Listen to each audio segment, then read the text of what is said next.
शांति।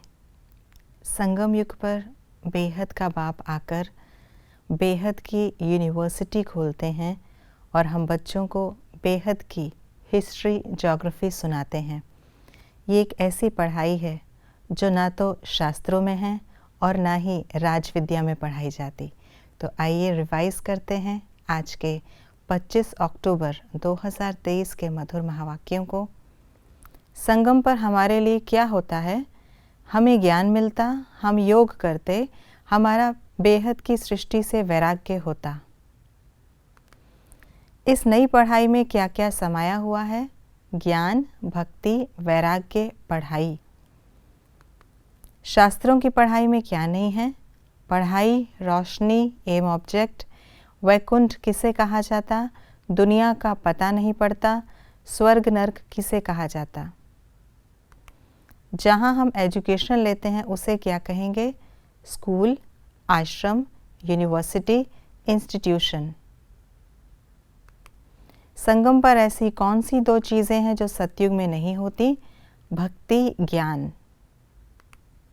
दिन और रात किस किस के होते हैं? ब्रह्मा का, लक्ष्मी नारायण का, ब्रह्मा कुमार कुमारियों का। कमाई किस में है और किस में नहीं? ज्ञान में कमाई है, ध्यान में कोई कमाई नहीं। सहज क्या है और मेहनत किस बात में है?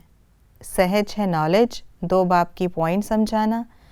मेहनत है एवर हेल्दी निरोगी बनना, कर्मातीत अवस्था को पाना। हेल्दी वेल्दी कैसे बनते? ज्ञान और योग से। अंत की अवस्था कौन सी है? तूफान कोई हिला ना सके। धन दान नहीं करेंगे तो क्या होगा? धारणा नहीं होगी। कौन सा स्लोगन सदा हमारे मस्तक रूपी बोर्ड पर लिखा हुआ होना चाहिए?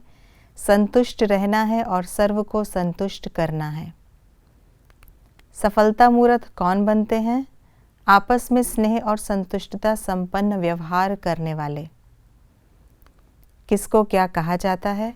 ज्ञान सहित याद को योग, पढ़ाई की बातों को एजुकेशन, परमपिता परमात्मा को ज्ञान सागर, अनेकों से योग लगाने वाले को भक्त, राजा जिसे अडॉप्ट करे उसे राजकुमार, एम ऑब्जेक्ट बिगर किसी को याद करने को भक्ति। मनुष्य किन बातों को नहीं जानते हैं?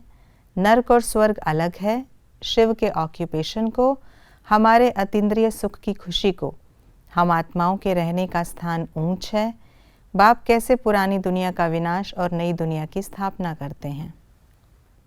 ये थी आज की मुरली की विशेष बातें। ज्ञान और योग, इन दो चीज़ों से ही कमाई होती और हम एवर हेल्दी वेल्दी बनते। ध्यान दीदार की आश नहीं रखनी है। आज इस बात पर बाबा ने अंडरलाइन कराया और साथ ही साथ हम इस बात पर भी ध्यान देंगे कि हमें कैसी भी परिस्थिति में अपनी अवस्था को अचल अडोल बनाना है ताकि कोई भी तूफान हमें हिला ना सके। ओम शांति।